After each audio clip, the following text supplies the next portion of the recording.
Good afternoon students. आज हम अपना ये कंबस्टन एंड फ्लेम का हम चैप्टर कर रहे थे और उसमें मैंने आपको बताया था कल जब हमने ये चैप्टर स्टार्ट किया था कि कंबस्टन किसको बोलते हैं और कंबस्टेबल सब्सटेंसेस क्या होते हैं, कंडीशंस क्या होती हैं नेसेसरी कंबस्टन के लिए। ठीक है, उसमें हमने देखा था कि प्रेजेंस ऑफ एयर होना चाहिए और सबसे पहले कंबस्टेबल सब्सटेंस होना चाहिए और एक जो कंबस्टेबल सब्सटेंस होगा वो प्रॉपर इग्निशन टेम्परेचर गेन करना चाहिए। और इग्निशन टेम्परेचर क्या होता है? वो टेम्परेचर जहाँ पे कि कोई चीज जो है, वो जो सब्सटेंस है वो फ्लेम को पकड़ लेता है, आग को पकड़ लेता है। ठीक है, तो आज हम अब एक एक्टिविटी करेंगे। यहाँ पे मैं आपको दिखाऊंगी एक एक्टिविटी कि जिससे हमारे को प्रूव होता है कि ये जो फ्लेम है या ये जो आग है, ये जो कंबस्टन है, इसके लिए हवा का होना, एयर का होना या ऑक्सीजन का होना कितना जरूरी है। अब देखिए, हम ये नहीं बोलते कि हमको ऑक्सीजन चाहिए, हम लेमन लैंग्वेज में बोलते हैं कि हवा चाहिए, हवा आग के लिए जरूरी होती है। ठीक है, तो वो इसलिए क्योंकि ऑक्सीजन एयर में प्रेजेंट होता है, तो इसलिए लेमन लैंग्वेज में बोला जाता है एयर जरूरी है कंबस्टन के लिए। ठीक है, सो यहाँ पे मैंने लिया है, एक टेबल दिखाया है मैंने यहाँ पे, और ये मैंने एक कैंडल ली है यहाँ पे, और ये ओपन है। ठीक है, ओपन, हमने रूम में एक कैंडल रखा है टेबल के ऊपर और ये जल रही है। वहीं हमने एक और टेबल लिया है और ये कैंडल दिखाई है हमने, लेकिन यहाँ पे ये डॉट डॉट क्या दिखा रहे हैं कि ये स्मोक है यहाँ पे। ठीक, ये और इसके ऊपर क्या रखा है हमने? ये ग्लास जार रखा है। ये क्या रखा है? ग्लास जार रखा हुआ है हमने इसके ऊपर। ठीक है, और ये क्या है? ये कैंडल है। ठीक, और ये क्या है? ये स्मोक है। ये किससे प्रोड्यूस हुआ है? जब फ्लेम बुझ गई। ये क्या है? कैंडल, और ये क्या है? उसकी फ्लेम। ठीक है, और ये देखिए यहाँ पे हमने कोई ग्लास जार नहीं कवर किया है, ये खुला रखा है और ये चल रही है, कैंडल जल रही है। ठीक है, और यहाँ पे हमने क्या किया हुआ है? यहाँ पे हमने इसके ऊपर, इस कैंडल के ऊपर एक ग्लास जार रख दिया। पहले तो कुछ देर तक ये जलती रहेगी और फिर आहिस्ता आहिस्ता बुझ जाएगी, और जब ये बुझेगी तो थोड़ा स्मोक प्रोड्यूस करेगी वहां पे। तो इस एक्टिविटी से हमको प्रूव होता है कि जहाँ पे भी फ्लेम हो, आग हो, अगर वहां पे हवा होगी तो वो उस कंबस्टन को बढ़ावा देगी, वो उस आग को बढ़ावा देगी। ठीक है, इतना क्लियर हो गया यहाँ तक? So let me clear this.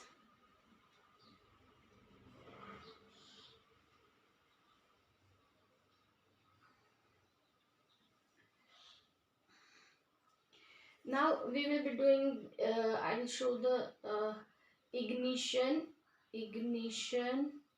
Temperature की डेफिनेशन। ठीक है, शायद कल मैंने लिखवाई थी इग्निशन टेम्परेचर। हम लिख सकते हैं the lowest temperature at which a substance catches fire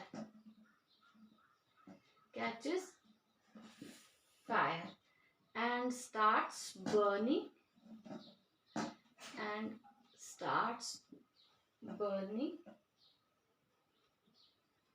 is called its ignition temperature।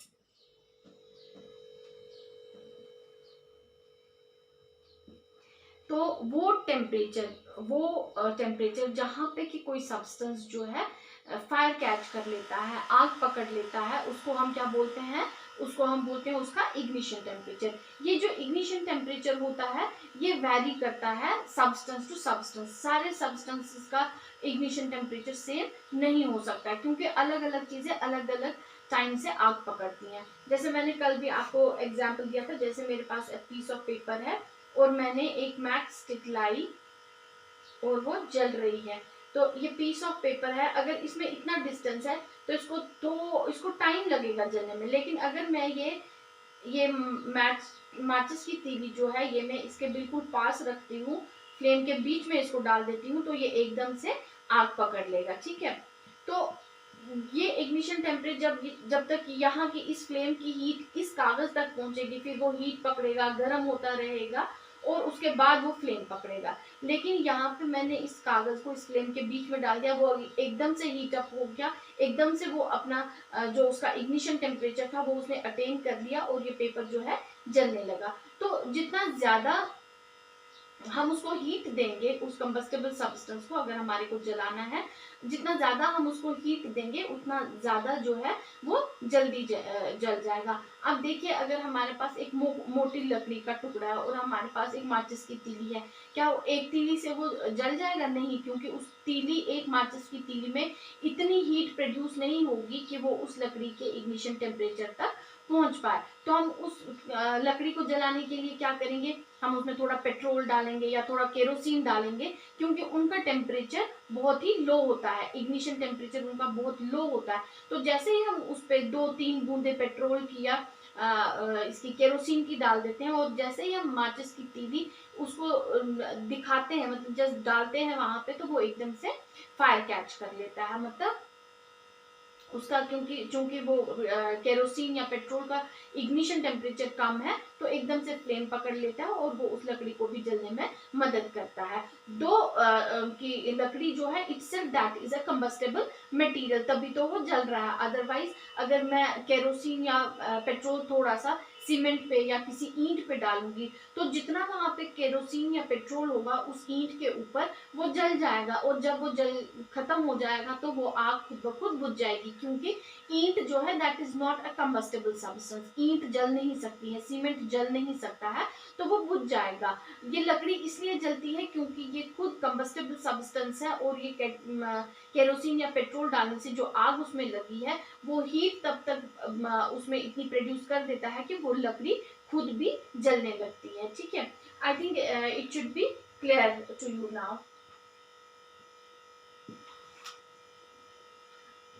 Let me wrap it off.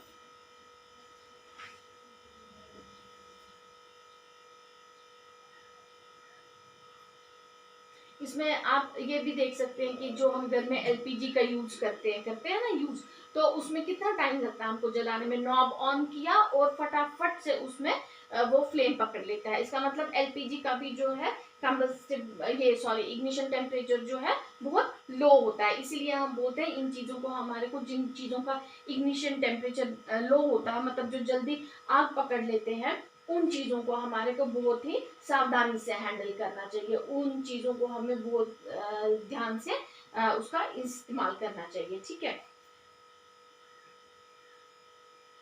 अब है इसमें हम पढ़ेंगे how do we control fire.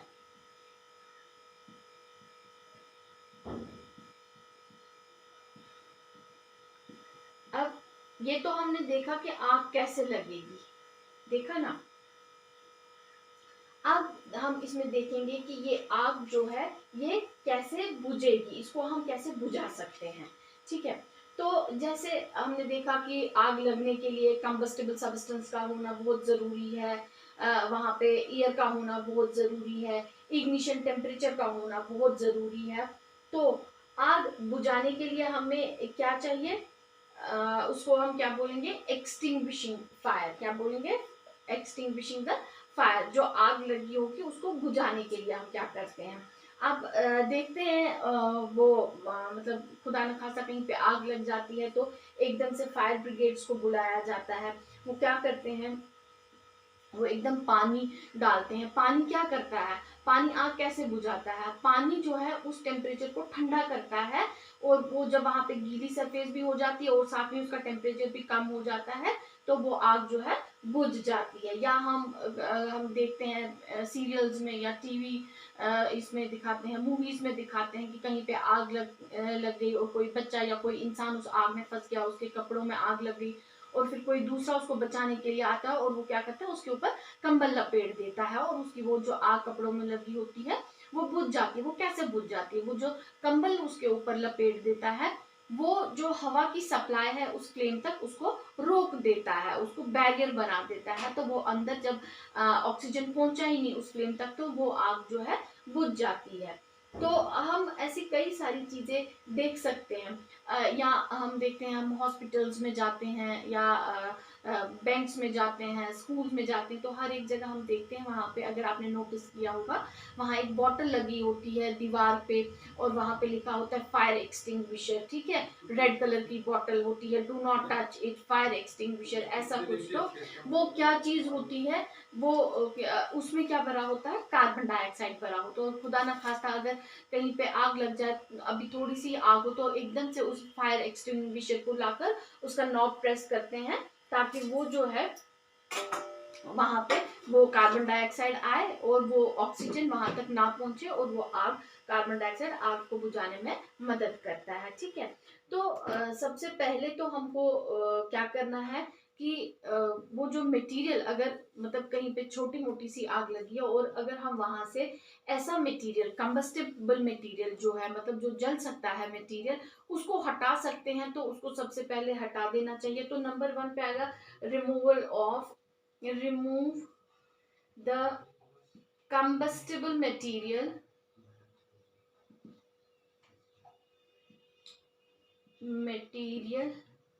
around the fire। अगर थोड़ी सी ही आग लगी है और हम देखते हैं कि उसके आसपास कोई ऐसी चीज है जो जल सकती है, मतलब मानिए कोई पॉलिस्टर का कपड़ा है या कोई कॉटन का कपड़ा है, कागज रखा हुआ है वहां पे, या कोई लकड़ियां हैं वहां पे, कोई ऐसी चीज जो हमको पता है कि ये कंबस्टेबल है और एकदम से जलेगी, तो सबसे पहले कोशिश करनी चाहिए उस चीज को वहां से हटा देने की। क्या करना चाहिए, उस चीज को वहां से हटा देना चाहिए ताकि वो दूसरी चीज भी आग ना पकड़े, ठीक है। पर्दे हो गए, वहां से उन पर्दों को हम बंद कर सकते हैं, ऊपर की तरफ ले सकते हैं। अगर नीचे फर्श पे कहीं पे आग है तो एकदम से उन पर्दों को या तो निकाल दें या फिर उनको फोल्ड करके रख दें एकदम से। तो ये सबसे पहला हमारा क्या रहेगा, remove the combustible material. Combustible material मैं बार बार बोल रही हूँ, कंबस्टेबल मटेरियल वो मटेरियल होता है जो जल सकता है, जो आग पकड़ सकता है, ठीक है। then second we should do what, remove the heat। मतलब जो हीट है वहां पे, जो उस इग्निशन टेम्परेचर को बरकरार रखे हुए है और वो फ्लेम वहां पे है, उस हीट को कम करने की कोशिश करनी चाहिए, ठीक है। तो उसको हम कैसे कम करते हैं, मैंने आपको बोला हम वाटर का यूज करते हैं। हम जैसे ही पानी डालते हैं वहां पे, तो वो जो बर्निंग सब्सटेंस होता है वो ठंडा हो जाता है और उसकी आग जो है खुद ब खुद बुझ जाती है, बंद हो जाती है, ठीक है। सो when मैं यहाँ पे लिखूंगी, when water is thrown on a burning substance, it gets cooled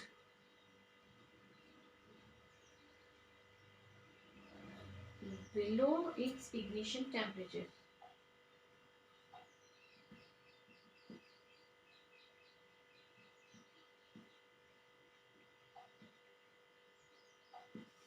and stops burning।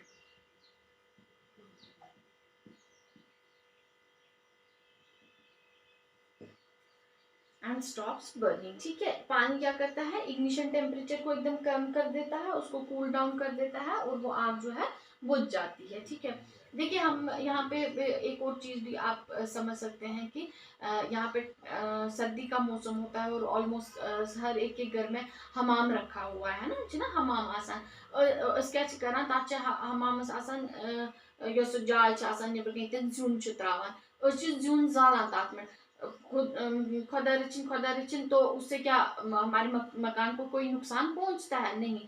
अंदर वो जो हमने उसमें लकड़ी डाली हुई है वो जलती रहती है, वहाँ पे बहुत कम ऑक्सीजन सप्लाई भी होती है, ताकि वो लकड़ी जो है आहिस्ता आहिस्ता जलती भी रहती है। और हमारा रूम जो है, चूंकि वहाँ पे कंक्रीट लगा होता है, वहाँ पे पत्थर लगे होते हैं उस रूम में, या मकान हमारा कंक्रीट का बना है, तो वो आग जो है वो नहीं पकड़ पाता है, क्योंकि वो कंबस्टेबल सब्सटेंस है ही नहीं। वरना हम तो खुद ही उसमें जलती हुई लकड़ियां डाल रहे हैं, है ना। तो क्योंकि आसपास का या वहां पे सारा जो है कंबस्टेबल मटेरियल, उसमें से कुछ भी नहीं है, वो सारा नॉन कंबस्टेबल है, इसलिए हम उसमें क्या करते हैं, वो लकड़ियां डाल देते हैं और वो हमारा रूम जो है गर्म होता रहता है। ऐसे ही हमारे पास कांगड़ी होती है, अंदर उसमें एक अर्दन पॉट लगा होता है, उसमें कॉन्डोलियासिस बना, वो किसका बना होता है, मिट्टी का बना होता है। सो मिट्टी is a non combustible substance, मिट्टी भी जल नहीं सकती है, गर्म होती है बट इट कांट बर्न, ठीक है। तो वो क्या होता है, हम कोयले डालते हैं और वो कांगड़ी गर्म होती रहती है और हमको गर्मी देती है। हमने वो खुदा ना खासा कभी ऐसा हो जाता है कि अगर मतलब उसमें ज्यादा फ्लेम होगी, तो वो जो कांगड़ी का ऊपर वाला पोर्शन है, अगर उसने फ्लेम पकड़ ली या आग पकड़ ली, तो कांगड़ी जल सकती है। अदरवाइज कांगड़ी उसके बाहर भी जो वो तीलियों से बनी हुई होती है, तो यह कांच बना तिम छन दजान केंते कैसे अंदर युस कोल छु सुकात मन छु मेच विस आत क्वांडलस मन छु। तो अगर वो जो हमारा अर्दन पॉट उसमें रखा हुआ है, अगर वो कंबस्टेबल होता, वो जल जाता, तो कांगड़ी एकदम जल जाती। वो भी मतलब उसमें भी यही रूल फॉलो होता है कि वो कंबस्टेबल नहीं है और वो जलता नहीं है जल्दी से, ठीक है। और तीसरा हम इसमें लिखेंगे कट ऑफ द ईयर। अगर पॉसिबिलिटी हो तो हमारे को हवा की सप्लाई वहां पे रोक देनी चाहिए। और वो हम कैसे रोक सकते हैं, जैसे मैंने आपको बोला कि हम ये कार्बन डाइऑक्साइड फायर एक्सटिंग्विशर्स होते हैं, उससे हम वो ये जो है आग जो है उसकी रोक सकते हैं, फ्लेम जो है रोक सकते हैं। या हम एक और काम कर सकते हैं, हम जैसे अगर कहीं पे शॉर्ट सर्किट हो गया और वहां पे आग लगी, तो उस पे हमें कभी भी पानी नहीं डालना चाहिए, क्योंकि एक तो वहां पे करंट है, और पानी जो है water is good conductor of electricity, तो वो और भी ज्यादा नुकसान करेगा, और जो पानी फेंक रहा है उसको ज्यादा ही नुकसान करेगा, उसको शॉक लग सकता है। तो ऐसे टाइम पे हमें क्या करना चाहिए, ऐसे टाइम पे हमें सैंड या जो सॉइल होती है, हमें म्यूच या सैक्च आसान गारस में नेब्रिकन आंगनस में थोड़ा सा स्वागत, उससे क्या होता है, उससे एयर सप्लाई भी बंद हो जाती है और वो आग को बुझाने में कारगर साबित होता है। लेकिन ये जो मैं आपको ये तरीके बोल रही हूँ, ये तब है जब बिल्कुल थोड़ी सी आग कहीं पे लगी हो। खुदा न खासा अगर ऐसा कुछ है, तो एकदम से ही जो है हमें फायर स्टेशन फोन करना चाहिए, और तब तक ये जो इम्पोर्टेंट मेजर्स हैं, अगर कम आग है तो हम उसको बुझाने की कोशिश करनी चाहिए। लेकिन fire extinguisher fire service station को फोन करना चाहिए, ताकि वो आके इस आग को बुझा ले, ठीक है। Now, I think this is all for today. Tomorrow we will read types of combustion, ठीक है। So, goodbye and thank you. Take care.